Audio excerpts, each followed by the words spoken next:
He is the destroyer of marriages who perverts passion into obsession, whose whispered promises transform sacred love into possessive control, shattering souls through the corruption of humanity's most intimate connections.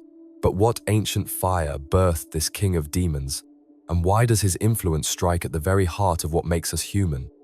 This is Demonology Explained, and today we're exploring the question, who is Asmodeus, and how has this seductive destroyer wielded such devastating power over the human heart? Most people think lust is just about sexual temptation. They picture someone struggling with pornography, inappropriate desires, or physical attraction gone wrong. But what if I told you that lust is actually about the corruption of love itself? What if the most dangerous sexual weapon isn't physical at all, but the systematic destruction of your capacity for genuine intimacy? Meet Asmodeus, not just the demon of sexual sin, the ancient entity who was once a divine guardian tasked with testing human devotion before becoming the ultimate destroyer of sacred relationships. Because while other demons might attack your body or mind, Asmodeus attacks something deeper, your ability to love and be loved. And here's the shocking part: doesn't make you want bad relationships. He makes you incapable of having good ones. He transforms every attempt at love into a form of possession. In the sacred texts of ancient Persia, over 500 years ago, there existed a being of divine fire whose purpose was to test and purify human devotion. They called him Asmodeus, demon of wrath. His job was to provoke anger and violence to see if humans would maintain their righteousness even under extreme provocation. But here's what most people don't know. The ancient Persians understood something crucial about spiritual warfare. Anger and lust are intimately connected. Both represent the corruption of divine fire, the sacred energy that should fuel love and righteous action. This wasn't originally about sexual temptation at all. It was about testing whether humans could handle divine fire without being consumed by it, whether they could experience passion without being enslaved by it. But what happens when the guardian becomes the destroyer? What happens when the force meant to test love becomes obsessed with possessing it? That's where our story really begins. We have to understand something crucial about Ashma's original purpose. He wasn't evil in the beginning. He was a spiritual force designed to strengthen humans by testing their devotion. Like fire that purifies metal, his provocations were meant to burn away impurity and leave genuine virtue. Zoroastrian fire temples contained rituals specifically designed to protect against Ashma's influence. Not because he was inherently bad, but because spiritual fire is dangerous. It can purify or it can consume. It can strengthen or it can destroy. The ancient world understood something we've forgotten. The same spiritual forces that can create genuine love can also corrupt it. The same passion that builds marriages can destroy them. The same intimacy that connects souls can become the weapon that tears them apart. Archaeological evidence reveals elaborate purification ceremonies designed to help people handle divine fire without being burned by it. These weren't just religious rituals, they were practical training for managing the most powerful forces in human experience. But here's the crucial insight. When spiritual fire gets corrupted, it doesn't become less powerful. It becomes more dangerous. What was meant to purify becomes the very thing that corrupts. Here's where everything changes. The transformation of Ashma into Asmodeus begins with one of history's most significant cultural disasters, the Babylonian exile of the Jewish people in the 6th century BCE. When the Jews were forced into captivity, they encountered Persian religious concepts, including the complex mythology surrounding Asmodeus. But the Jewish scribes didn't simply adopt these foreign concepts. They transformed them, adapting Persian demonology to fit their own theological framework. In this process, Asmodeus became Asmodeus, and his domain shifted from general wrath to something far more specific and insidious, the corruption of sacred relationships. This transformation is first documented in the Book of Tobit. Here's where the story gets personal. Asmodeus appears not as a demon of general violence, but as a spirit specifically targeting marriage and intimate relationships. The text describes how he killed 7 husbands of a woman named Sarah on their wedding nights, preventing consummation and leaving her isolated and cursed. Think about the strategy here. He doesn't attack random people. He attacks the most sacred moment, the consummation of marriage. He transforms what should be the ultimate expression of love into the ultimate expression of death. This reveals Asmodeus's fundamental methodology. He doesn't just inspire lust. He corrupts the very concept of sacred intimacy itself. He makes love impossible by making it deadly. Medieval scholars didn't just study Asmodeus as ancient history. They documented his influence as a present reality operating through the systematic corruption of human intimacy. And what they discovered was chilling. Unlike demons that attack through obvious temptation, Asmodeus specializes in corrupting good things. He takes genuine love and transforms it into possessive obsession. He doesn't create bad relationships, he destroys good ones from the inside. Here's his methodology. First, he identifies genuine attraction and healthy romantic feelings. Love, affection, desire for connection, these aren't problems. They're actually gifts from God designed to create lasting bonds between people. But Asmodeus corrupts these healthy foundations. He whispers that true love means complete ownership. He suggests that jealousy proves devotion. He plants the lie that controlling another person demonstrates commitment. Medieval exorcists documented specific patterns in his attacks. He typically begins by amplifying natural romantic feelings, gradually transforming healthy attraction into unhealthy obsession. Normal care becomes controlling behavior. Healthy intimacy becomes addictive need. The progression follows a predictable pattern. First, you love someone, then you need them, then you can't live without them. Finally, you destroy them to keep them. Here's where we reach the turning point. In the Testament of Solomon, Asmodeus reveals himself not just as any demon, but as the king of demons, one of the most powerful entities in existence. When King Solomon compels Asmodeus to reveal his true nature, what emerges is terrifying. Asmodeus doesn't just attack sexuality, he corrupts the very concept of love itself. He claims dominion over all forms of twisted relationships and corrupted affection. Medieval theologians understood that Asmodeus represents the anti-love principle. He's the force that transforms genuine connection into emotional vampirism. Instead of, I love you, he creates, I own you. Instead of intimacy, he creates addiction. His methodology becomes clear when you examine medieval grimoires.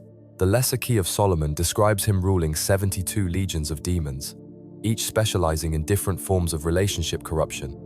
The Dictionnaire Infernal describes his appearance: 3 heads representing psychological manipulation, uncontrolled desire, and domination. Here's the most terrifying part. He doesn't want people to simply be lustful. He wants love itself to become impossible. He wants intimacy to be unthinkable. He wants healthy relationships to be naive and toxic attachment to be the only logical approach to human connection. Now we reach the climax of understanding just how devastating Asmodeus's influence can be. His corruption operates through multiple forms of love, destruction, each one designed to make genuine intimacy impossible. Possessive love. This is where it starts. Asmodeus whispers that true love means complete ownership, that jealousy proves devotion, that controlling another person demonstrates commitment. His victims become unable to love without possessing. Addictive love. This goes deeper. Under Asmodeus's influence, people become emotionally dependent rather than genuinely connected. They mistake neediness for intimacy. They confuse addiction with devotion. Love becomes a drug rather than a choice. Exploitative love. This is where it gets dangerous. Asmodeus's victims view relationships as transactions. They become emotional vampires who drain their partners. They give only to get, love only to be loved, serve only to be served. Spiritual corruption. This is the most insidious form. Asmodeus corrupts the sacred dimension of love. He convinces people that spiritual connection is naive, that vulnerability is weakness, that trust is foolishness. Under his influence, even marriage becomes a form of sanctified selfishness. People use commitment as a tool for control rather than a foundation for service. They transform covenant into contract and sacrifice into manipulation. Here's where ancient demonology becomes urgently relevant for today's world. Asmodeus's methodologies haven't disappeared.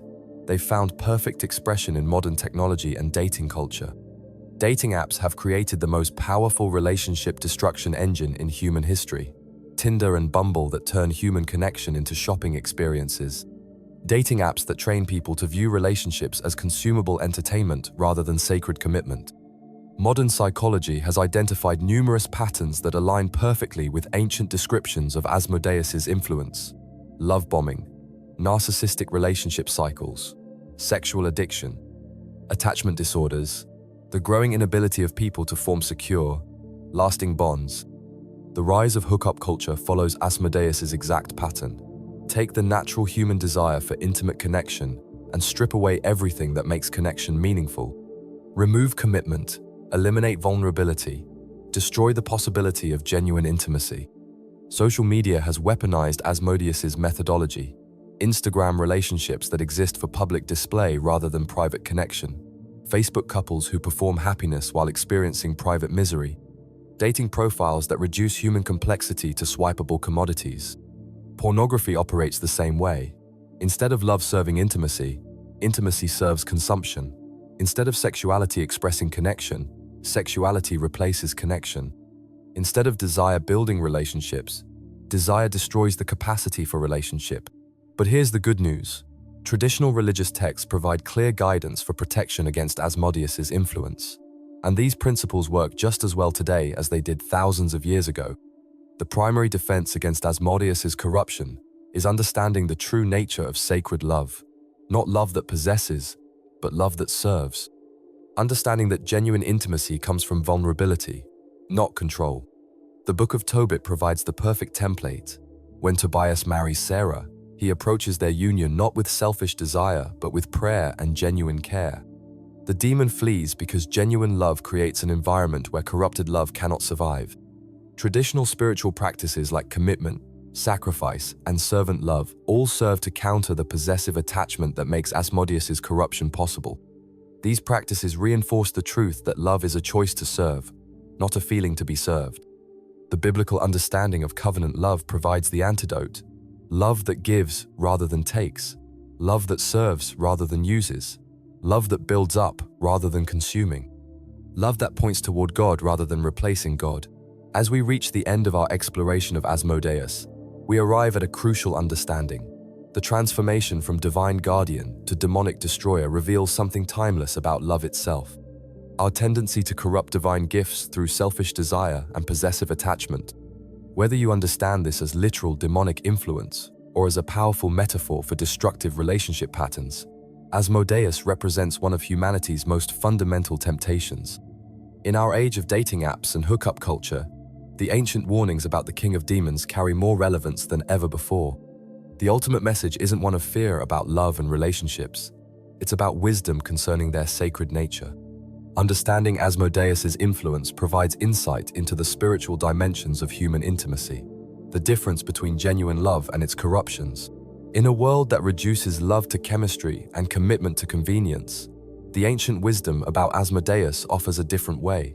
The possibility of sacred love, genuine intimacy, relationships that serve something greater than individual desire. You now understand the full story. From divine guardian to demonic destroyer. From sacred fire to consuming flame. From love that gives life to possession that brings death. The pattern has been revealed. The methodology exposed. The ancient warnings made clear. What will you choose? The corruption of love into possession that promises intimacy while delivering isolation, or the sacred love that offers genuine connection? The addictive attachment that makes you a slave to your emotions, or the covenant commitment that makes your emotions serve your love? The path of consuming desire, or the way of sacrificial devotion? But remember this, in choosing genuine love over its corruptions, vulnerability over control, commitment over consumption, you're not just making a personal decision. You're participating in a spiritual battle that has raged since the first love became corrupted into the first possession. The king of demons still whispers his seductive promises of love through ownership.